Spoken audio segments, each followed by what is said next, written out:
বিয়ে নিয়ে তো আমার নিফার মায়া ত্যাগ করতে পারে না। ওহন বিয়ে নিয়ে আমার আস্তে ফিস্তে বেড়ায় এই বাইলে ধরছে যে নিফারে খায়রুলের বউ করতো। ওহন আমি তো স্যার ফেসাদে পড়ে রাজি হয়ে গেছি গা। চিন্তা করছি খায়রুল তো ভদ্র মানুষ, ভদ্র ফুলা, শিক্ষিত ফুলা, নিফা এনে ভালো থাকবো। খায়রুল আর নিফার বিয়ে হইব স্যার। আপনার কুলাম বিয়াতে আউন লাগবো, আপনার দোয়া লাগবো, আপনি দোয়ার আপটা মাথায় রাখবেন। আর খায়রুল তো আপনার এখানে চাকরি করে। এই যে খায়রুল আইছে, খায়রুল রে আপনি নিজের সন্তানের মতো দেখুন যে স্যার। খায়রুল যদি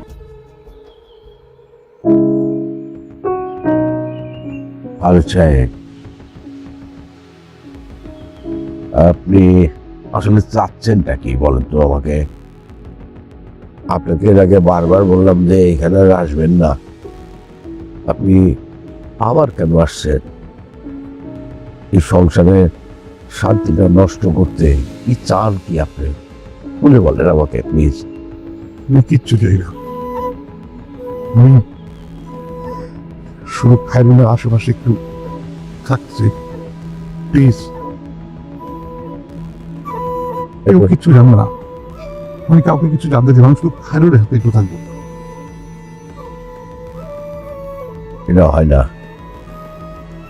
গত 27 বছরে আপনার মন যেটা চায় নাই, এখন হঠাৎ করে আইসা আমাদের এই সংসারে অশান্তিটা কেন করতে চাইতেছেন বলেন তো?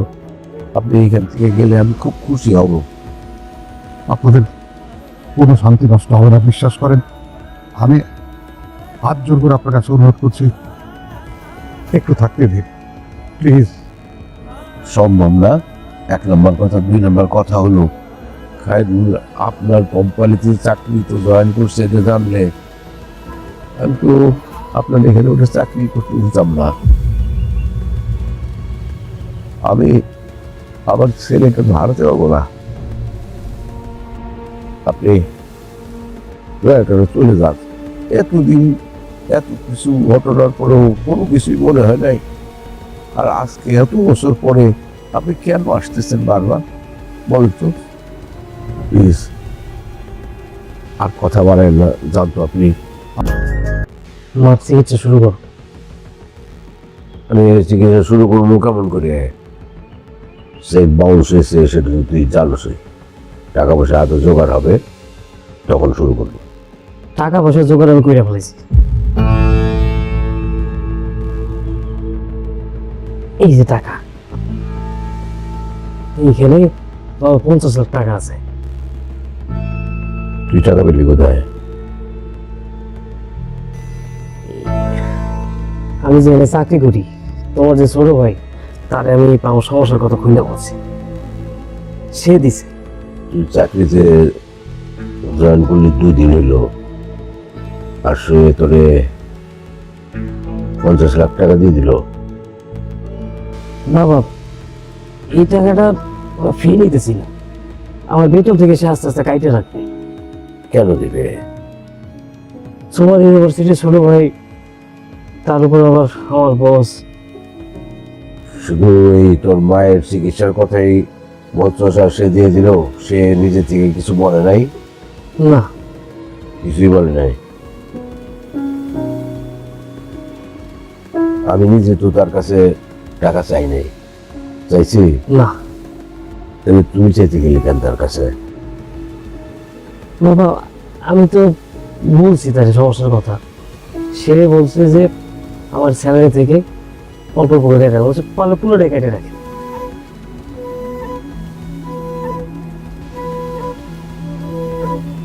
না রে, এই টাকা নেওয়া যাবে না। তুই একটা চাকরিতে জয়েন করছস, কতদিন এখানে টিকা থাকোস বা না থাকোস, এতগুলি টাকা অ্যাডভান্স নিয়ে নিলে পরবর্তী সময় কি হবে সেটা তো বোঝা যায় না। এই টাকা নেওয়া যাবে না, টাকা ফেরত দিয়ে দে, অন্য ব্যবস্থা হবে। বাবা পারল, চাকরি আমি করতেই হবে। মা চিকিৎসার জন্য সে আমার বেতন থেকে কাইটে রাখবে, তাছাড়া আমার কষ্টের টাকা থেকে কেটে রাখবে। আমি তো তার কাছ থেকে ফ্রি টাকা নিতেছি না বাবা। আরে নিজের ছেলের সামর্থ্য থাকতে যখন চিকিৎসা বিলম্ব হচ্ছে, কোনো অন্যের টাকা দিয়ে চিকিৎসা করাটা উচিত না। আমি নিতে পারবো না, নীতিগতভাবে এটা আমার সমস্যা আছে। তুই টাকা ফেরত দে দে।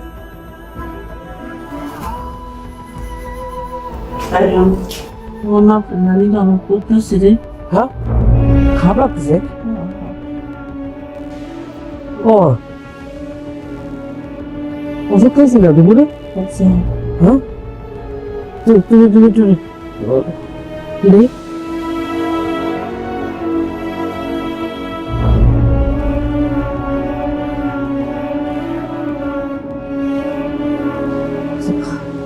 মিস করে দাও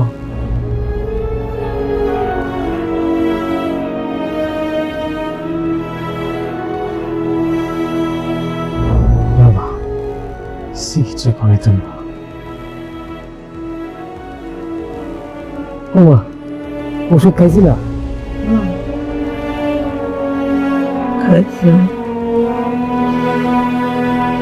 আচ্ছা দাও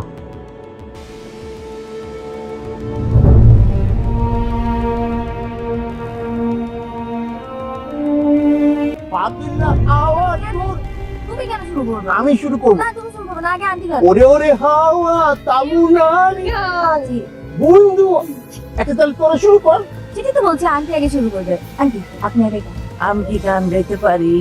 তো নাই মা। আন্টি তো বলেছে পারে না, তাহলে আমি ধরি। তাহলে ঠিক হবে, তুমি একটা বেশ শুনো। তা তোর শুনতে তুই গা। আগে আগে গাবে তারপরে চলো। আন্টি একটা লাইন বললেই হবে, তারপরে আমরা ঝরে দিচ্ছি গান। শেষ অক্ষর দিয়ে জায়গা যাবে।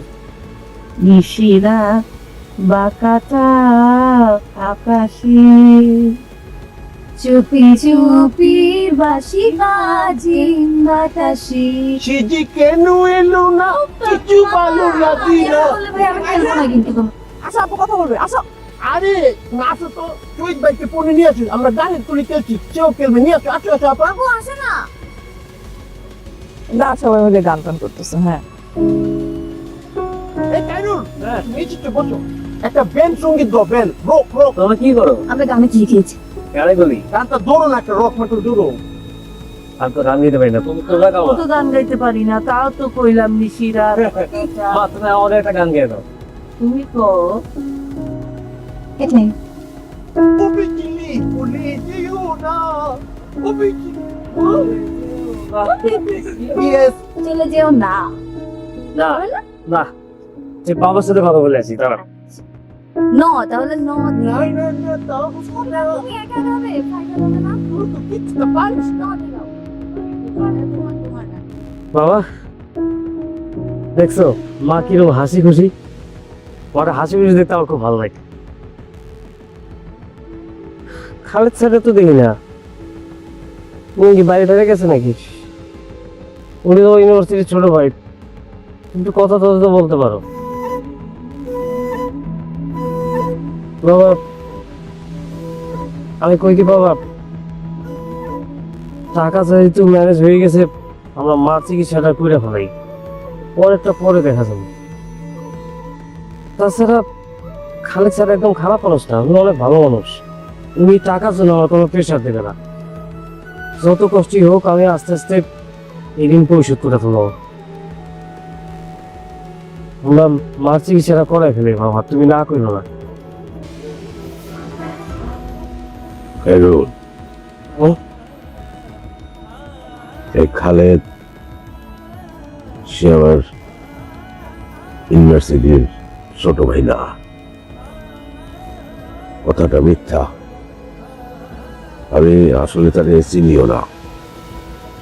এই বুলবুলের মাধ্যমে তার সাথে আমার পরিচয়। বুলবুলের চিন্তা, সে বহু বছর আগে বুলবুলের সাথে পরিচয় হয়েছিল, মাঝখানে আর কোনোদিন দেখা সাক্ষাৎ হয় নাই।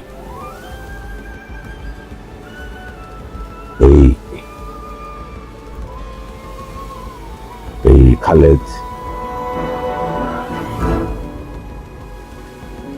তো তবে আমার কাছ থেকে নিয়ে যেতে চায়। ওই যে তুই এটা জানোস যে তোর আসল বাবা হলো মা আমরা না। জানোস না? জানি জানোস বাবা, এইসব কথা হবে? দরকার আছে, কথা বলার দরকার আছে। তোরে আমাদের হাতে তুলে দিয়ে গেছে এই খালেদ, এই লোকটা নাকি তোর বাবা।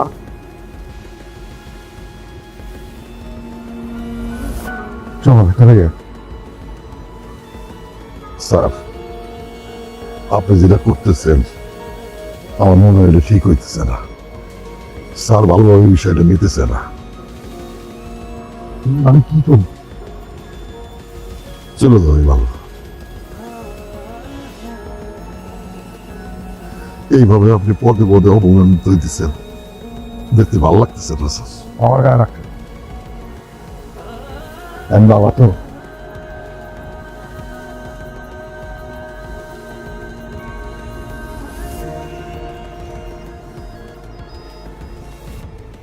কি তুমি ঘর বাইরে আসছো কেন? আমরাই তো ভিতরে যাচ্ছি না। চলো।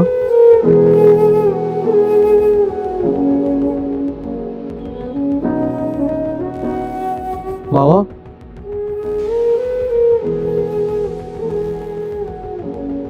উনি নাকি আমার বাবা?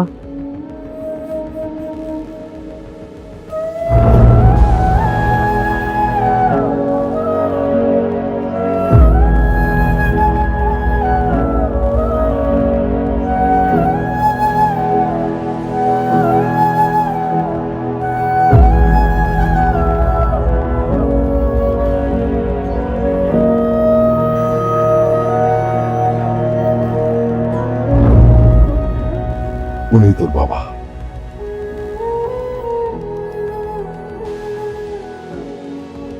আপনি এখানে কেন আসছেন?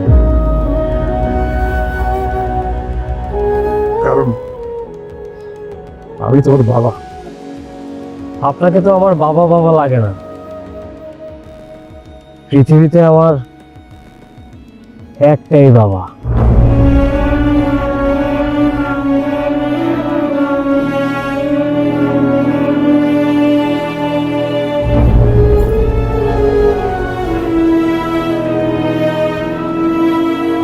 আমার বাবা।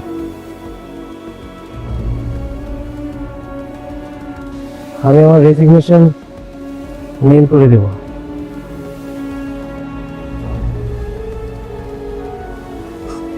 বাবা একবার অন্তত আমার খাইরুল যদি কোনো দুষ করে আপনি সীতার মতো সন্তানদের শাসন করবেন। আমি আমার ছেলেকে মারতে হবো না, আপনি দয়া করে চলে যান। এত কিছু ঘটনার পরেও কোনো কিছুই মনে হয় নাই। আর আজকে এত বছর পরে আপনি কেন আসতেছেন বারবার বলেন তো?